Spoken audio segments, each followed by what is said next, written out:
Hello everyone, welcome back to Proxy Gyan. मेरा नाम शहबाज है दोस्तों। उम्मीद करता हूँ आप सब अच्छे होंगे और एग्जामिनेशंस के लिए अच्छे से तैयारी कर रहे होंगे। तो आज हम एक very important current affair topic को डिस्कस करेंगे। स्पुतनिक वी वैक्सीन, जो कि रिसेंटली डीसीजीआई के द्वारा परमिशन मिल गई है दोस्तों हमें। हम इस वैक्सीन को अभी इंपोर्ट कर सकते हैं। ये रशियन बेस्ड वैक्सीन है और इसको डीजीसीआई के द्वारा परमिशन दिया गया है ताकि हम इसको यूज़ करें। अभी जितने भी वैक्सीनेशन प्रोग्राम्स आप देख रहे हैं, हम लोग दो वैक्सीन को यूज़ कर रहे थे, राइट। दैट इज़ कोविशील्ड हो गया और कोवैक्सीन हो गया, जो SII के द्वारा एंड भारत बायोटेक के द्वारा इसको डेवलप किया गया था। Now this is third vaccine. तो चलिए डिस्कस करते हैं इसका प्रोडक्शन किसने किया है और एफिकेसी क्या है और इसका प्राइस किस तरह से रहेगा हमारे इंडिया में। ये सारा कुछ मैं आपको बताऊंगा। तो आगे बढ़ने से पहले मैं आपको एक छोटा सा रिमाइंडर देना चाहता हूं दोस्तों। अगर आपको कोई भी एग्जामिनेशन रिलेटेड डाउट्स हैं या आप कोई भी अपनी स्ट्रैटेजी बनाना चाहते हैं या कुछ बुक्स के बारे में, स्ट्रैटेजी के बारे में डिस्कस करना चाहते हैं, हमारे एक्सपर्ट एजुकेटर है वेरोनिका जी। उनके ज़रिए से आपको एग्जामिनेशन काउंसलिंग दी जाएगी। आप हमारा वेबसाइट है www.proxygyan.com, वहाँ पे विज़िट कीजिए, सारे डिटेल्स आपको मिल जाएंगे और अपने टाइम और रिक्वायरमेंट के हिसाब से आप अपने सेशन को बुक कर सकते हैं। तो let's begin with our lecture. तो अप्रूवल की बात करें तो अभी रिसेंटली डीसीजीआई ने इमरजेंसी यूज़ ऑथराइजेशन दे दिया है दोस्तों। हम लोग भी जो स्पुतनिक वी वैक्सीन है उसको इंपोर्ट कर सकते हैं। जैसे मैंने आपको पहले स्लाइड में बता दिया था, ये रशिया बेस्ड कोविड-19 वैक्सीन है।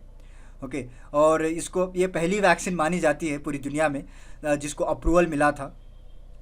एंड नेक्स्ट, क्यों इस तरह से सडनली अप्रूवल देने का एक कारण ये है क्योंकि जो दो अप्रूव्ड वैक्सीन आप सभी लोग जानते हैं, अभी अभी मैंने नाम आपको बताए, वो आउट ऑफ स्टॉक होते जा रहे हैं दोस्तों। क्योंकि कई सारे लोकेशंस में आपको फास्टली दे आर यूटिलाइजिंग और कई सारे स्टेट गवर्नमेंट्स में रिसेंट डेज़ की अगर बात करें, आपने न्यूज़पेपर में देखा होगा, स्पेशली हिंदू में कई सारे ऐसे आर्टिकल्स पब्लिश किए जाते हैं। They are requesting the centre कि ज़्यादा से ज़्यादा स्टॉक हमें सप्लाई कीजिए ताकि अपने एरिया में, पर्टिकुलर एरिया में ज़्यादा से ज़्यादा लोगों तक ये पहुँचाए वैक्सीनेशन ड्राइव को। तो इन दोनों की जो प्रोडक्शन है वो अभी थोड़ा स्लो चल रही है, but now serum institute of India ने ये बताया कि आगे चलकर वो लोग उनका प्रोडक्शन भी इंक्रीज़ कर देंगे फ्रॉम 50 to 70 मिलियन डोजेस तक। बट ये थर्ड अल्टरनेटिव हम लोगों को परमिशन दी गई है ताकि हम इस जो स्टॉक का जो गैप है उसको फुलफिल कर सकते हैं। तो लेट्स मूव ऑन। आगे चलकर मैं आपको बताऊंगा इसका जो डेवलप कौन किया गया था। देखिए, स्पुतनिक वी वैक्सीन इसको डेवलप किया गया था by Gamaleya National Research Institute of Epidemiology and Microbiology. एक मॉस्को में एक इंस्टीट्यूट है, तो इनके द्वारा इसको डेवलप किया गया था। और बेसिकली ये दो डिफरेंट वायरस इन्होंने इंक्लूड किया है दोस्तों, जिसको हम वेक्टर वायरस भी कहते हैं, जो कि कॉमन कोल्ड होता है लोगों को एडिनो वायरस से, राइट। और दूसरा जो वायरस है ये ह्यूमंस में ज़्यादातर पाया जाता है। दो डिफरेंट वायरसेस से इसको डेवलप किया गया है। मतलब एक वीक स्ट्रेन डाला जाएगा, एक स्पाइक के जैसा इसका शेप रहेगा, ताकि बॉडी किस तरह से रिस्पॉन्स करेगी और जब रियल कोरोना वायरस जब अटैक करेगा तो उसको किस तरह से एंटीबायोटिक डेवलप कर पाएगी। इन्होंने एक वीकेंड एडेनो वायरस इसमें इंड्यूस किया है। तो आपने देखा होगा कई लोगों को इस इंजेक्शन के बाद थोड़ी सी लाइट सी बुखार रहती है, फीवर रहती है, थोड़े लोगों को कोल्ड रहता है, राइट। सो कॉमन काजेस हैं इसके, इसमें कोई डरने की बात नहीं है। तो आज मैं देख रहा हूँ यहाँ पे सिटी में भी कई सारे लोग जो है इस वजह से डर रहे हैं कि उनको कहीं तबीयत ना बिगड़ जाए।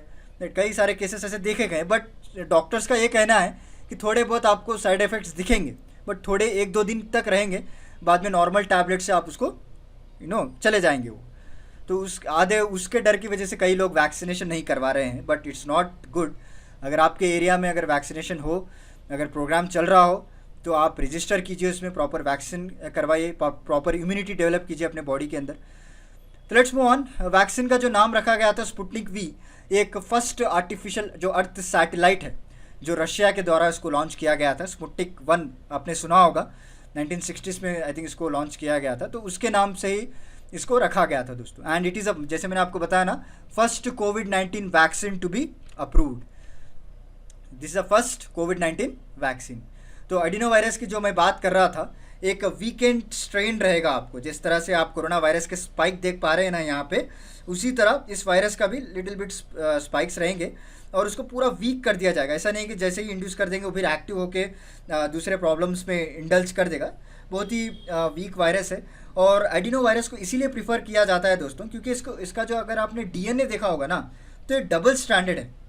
कई सारे आपने न्यूज़ आर्टिकल्स में या न्यूज़ चैनल्स में या फिर गूगल यूट्यूब में देखा होगा, double standard, right, S shape में जो क्रॉस रहता है, डबल स्टैंडर्ड। तो इससे क्या होता है कि आपको जेनेटिकली मोर स्टेबल बनाता है। ओके, सो साइंटिस्ट जो है इसको स्टडी करने में बहुत आसान होती है। And not only this virus, अगर आपने रैबिस वैक्सीन को भी देखा होगा ना, रैबिस जो वैक्सीन लगाया जाता है तो वो भी एडिनो वायरस वैक्सीन ही है। ओके, इसकी वजह से क्या होता है, एक प्री एग्जिस्टिंग इम्यूनिटी तैयार करता है ह्यूमन बींग्स में। Okay, so this is about something adenovirus जो स्पाइक प्रोटीन के तरह ही रहता है। जब रियल वायरस अगर try to infect your body, then how your body will respond to this, okay, how they will generate the antibodies. इसीलिए adenovirus को प्रीफर किया गया है। अगर आपको कोई भी पूछे क्यों इसी टाइप का वायरस यूज़ किया गया है, दूसरे टाइप भी वायरस यूज़ कर सकते हैं, so this are the few basic reason जो मैंने आपको दे दिए। और स्पुतनिक वी को to be stored at -18 degree centigrade में लिक्विड फॉर्म में इसको स्टोर किया जाता है दोस्तों। And it can be stored at even 2 to 8 degrees also. जो नॉर्मल हमारे जो कन्वेंशनल रेफ्रिजरेटर्स हैं, जो दवाएं जो स्टोर किए जाते हैं, उस टेम्परेचर में भी आप इसको स्टोर कर सकते हैं। ऐसा नहीं है कि स्पुतनिक अभी रिलीज़ हुआ और उसको अप्रूवल मिल गया और पहला इंडिया कंट्री है, वैसा नहीं है। सो ओवरऑल 55 कंट्रीज़ में इसको यूज़ किया जाता है। Okay, not only India, apart from India 55 countries this vaccine has to be used and over 1.5 billion dollar, not billion dollar, billion people को भी इसको यूज़ किया जाता है। नहीं, चलिए, सो स्पुतनिक वी वैक्सीन जो है एक थर्ड कोविड-19 वैक्सीन है जो कि इंडिया में अवेलेबल किया गया है। जैसे मैंने आपको बताया था, तो फर्स्ट कोविशील्ड, कोवैक्सीन के बाद स्पुतनिक वी को लाया गया है। एंड जो रशियन के जो सॉवरिन वेल्थ फंड है, उन्होंने कहा है इस वैक्सीन को जो है इंडिया में अप्रैल एंड, यानी इसी महीने के एंड या अर्ली मई को इसको सप्लाई किया जाएगा, रोल्ड आउट किया जाएगा। They will export everything. And अनकरीब जो है मई के महीने में आई थिंक वैक्सीनेशन ड्राइव में इसको भी इंड्यूस कर दिया जाएगा। बट इसके भी थोड़े कंसर्न्स हैं, वो बाद में चर्चा करते हैं। इसके इंडिया के पार्टनर मैं आपको बता देता हूँ। तो इंडिया में जो इसको पार्टनरशिप ली है वो डॉक्टर रेड्डी लैबोरेटरीज है, एक वेरी फेमस, आपने सुना होगा डॉक्टर रेड्डी लैबोरेटरीज। इनके कई सारे क्लिनिक्स हैं ऑल ओवर इंडिया में। ये लोग वैक्सीन्स बनाते हैं और कई सारे इनके डिफरेंट एक्टिविटीज़ भी हैं हेल्थ रिलेटेड। तो पहला जो हैदराबाद में जो बेस था डॉक्टर रेड्डी लैबोरेटरीज, तो इन्होंने गवर्नमेंट से अप्रूवल मांगी है इस वैक्सीन को यूज़ करने के लिए। और 2020 में ही इन्होंने जो RDAF, जो रशियन जो एक इंस्टीट्यूट है, उनके साथ ऑलरेडी अग्रीमेंट साइन कर चुके हैं to conduct the trials in the country. ऐसा नहीं कि अभी ये लोग दोनों अग्रीमेंट साइन किया है, 2020 सितंबर में ये दोनों के बीच में अग्रीमेंट साइन हो चुकी थी। और उसके अलावा कई सारे पार्टनर्स हैं, जैसे कि ग्लैंड फार्मा हो गया, Hetero biopharma, विरचो biotech, Panacea biotech, और कई सारे नेम्स हैं इनके, स्टेलिस बायोफार्मा। ये सारा कुछ जो बेंगलुरु हेडक्वार्टर बेस्ड में कई सारे ऐसे कंपनीज हैं जो वैक्सीनेशन को प्रोड्यूस करते हैं, उनको सपोर्ट करते हैं। वहाँ पे रिसर्च की जाती है, जीन सीक्वेंसिंग स्टडी की जाती है। डिफरेंट इंस्टीट्यूट भी इस जो RDF के साथ पार्टनर बने हैं अभी। सो पहले तो डॉक्टर रेड्डी लैबोरेटरीज था, अभी कई सारे इसके इंडियन कंपनीज भी ज्वाइन हो चुके हैं। तो चलिए इसके 1 by 1 सेफ्टी, एफिकेसी, प्रोडक्शन के बारे में बताते हैं। तो पहले सेफ्टी की अगर बात करें, जब इसके क्लिनिकल ट्रायल्स किए गए थे स्पुतनिक वी की, तो आप लोगों ने कई बार न्यूज़ में देखा होगा, तो व्लादिमीर पुतिन को भी इस वैक्सीन को इंजेक्ट किया गया था, राइट। तो जब क्लिनिकल ट्रायल्स चलते थे तो कोई भी ऐसा सीरियस एडवर्स इफेक्ट होना या फिर कोई इसकी वजह से मृत्यु होना, राइट, या साइड इफ़ेक्ट्स होना या फिर कोई सीवियरिटी दिखना ह्यूमन बीइंग में, ऐसा कुछ नहीं दिखा गया। Most effects for mild and over half experiencing pain जैसा रहता है, बस उतना ही कुछ। एंड बोथ जो कोविशील्ड, अगर कोवैक्सीन की बात करें, they also safe vaccine with almost mild to moderate side effects. जो अभी आप देख रहे होंगे, आपने कई बार सुना भी होगा, जो आपके आस पड़ोस नेबर जो है वैक्सीन को जब लगा कर लेकर आते हैं तो वो थोड़ा उनको सर दर्द रहता है, थोड़ी फीवरिश टाइप रहता है, but they are all side effect, they will go on, okay. और उसके बाद कई सारे कॉन्ट्रोवर्सीज भी हुए थे, बट नॉट सो इम्पॉर्टेंट। तो एफिकेसी की बात करें, इसका जो एफिशिएंसी है वो 91.6% है दोस्तों, as per the data publish in Lancet. Okay, Lancet के द्वारा कई सारे क्लिनिकल ट्रायल्स किए गए, उसके बाद इन्होंने पब्लिश किया। 91.6% एफिकेसी, ना इट्स वेरी गुड, ओके।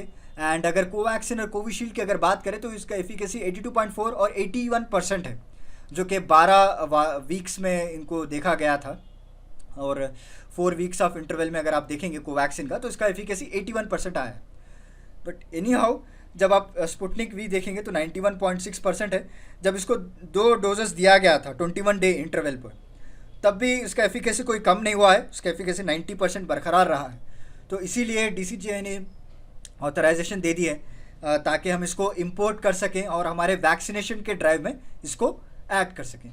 सो ये छोटा डेटा है, अब अगर आप याद कर सकते हो it's very well and good. Okay, efficacy is very important. अगर आपको कोई आंसर रेटिंग में लिखना हो वैक्सीन्स के बारे में तो इस डाटा को आप मेंशन कर सकते हो। और प्राइस की बात करें तो चलिए, तो प्राइस ऐसा कहना है कि इसकी जो वैक्सीन का जो प्राइस है लेस दैन $10 पर डोज रहेगा। बट कई सारे नेगोशिएशंस अभी चल रहे हैं दोस्तों, क्योंकि अगर आप देखेंगे कोवैक्सीन और कोविशील्ड का, इनका जो प्राइस है वो लेस दैन और अप्रॉक्सीमेटली $2 पर डोज है, जो हमारी गवर्नमेंट इन एस्ट्राजेनिका को पे कर रही है।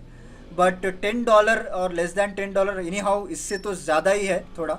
बट अभी कई सारे नेगोशिएशन चल रहे हैं दोनों गवर्नमेंट के बीच में, तो आगे चलकर पता चलता है क्या दोनों एक एग्रीमेंट पे आते हैं। तो चलिए नेक्स्ट आगे बढ़ते हैं। नेक्स्ट प्रोडक्शन की बात करें तो प्रोडक्शन RDF ने ये इंडिकेट किया है कि 850 मिलियन डोजेस को ये लोग प्रोड्यूस करने वाले हैं अभी इंडिया में एनुअली। अभी तो एग्रीमेंट भी साइन हो चुका है, सिर्फ एक्सपोर्ट की बात है अभी। तो हर साल ये 850 मिलियन डोजेस को सप्लाई करेंगे हमारे इंडिया में, जो सफिशिएंट रहेगा 425 मिलियन पीपल को वैक्सीनेट करने के लिए। Okay, which is sufficient to vaccinate more than 425 people around the world. तो this is the production activity they are going, because आप सभी लोग जानते हैं किस तरह से आउट ऑफ स्टॉक हो रहे हैं हमारे जो प्रेजेंट वैक्सीन्स। तो बट इन्होंने ने भी per month 70 to 100 million doses को बढ़ाने की बात की गई है प्रोडक्शन एक्टिविटीज़ में।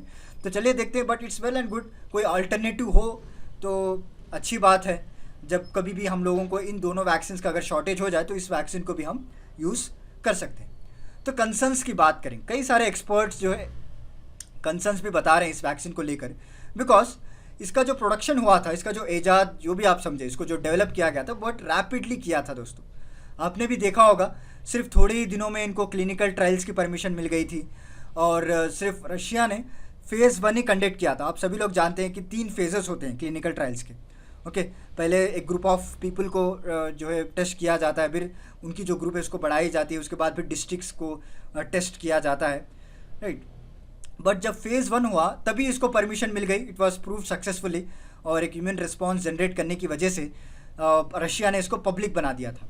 तो कई एक्सपर्ट्स का ये कंसर्न है over the safety and efficacy, क्योंकि आगे चलकर अगर कोई कुछ इश्यूज क्रिएट करे वैक्सीन, क्योंकि डिफरेंट टेम्परेचर्स में डिफरेंट एक्टिविटीज़ रहते हैं और डिफरेंट रिएक्शंस भी आपको देखने को मिलते हैं। तो सिर्फ एक्सट्रीमली फास्ट पब्लिश करने की वजह से इतना भी भरोसा रखना it's not well and good. पहला प्रेफरेंस आप कोवैक्सीन और कोविशील्ड को दीजिए, उसके बाद इस वैक्सीन को आप थर्ड प्रेफरेंस में रख सकते हैं। इस तरह से एक्सपर्ट्स अपने व्यूज़ को शेयर करते हैं। But any how, this is about today's lecture दोस्तों। स्पुटनिक वी वैक्सीन के बारे में आपने जान लिया होगा कि किसने डेवलप किया, राइट, और इंडिया में इसको क्यों अप्रूव किया गया ड्यू टू द शॉर्टेज, और इसका प्रोडक्शन एक्टिविटीज़, इसका सेफ्टी के बारे में बताया मैं आपको, एफिकेसी के बारे में हमने पढ़ा 91.6%। तो उम्मीद है आपको क्लियरली समझ में आ गया होगा आज का लेक्चर। तो चलिए फिर मिलता हूँ मैं आपको अगले लेक्चर के साथ कुछ इंटरेस्टिंग टॉपिक के साथ। तब तक के लिए धन्यवाद दोस्तों।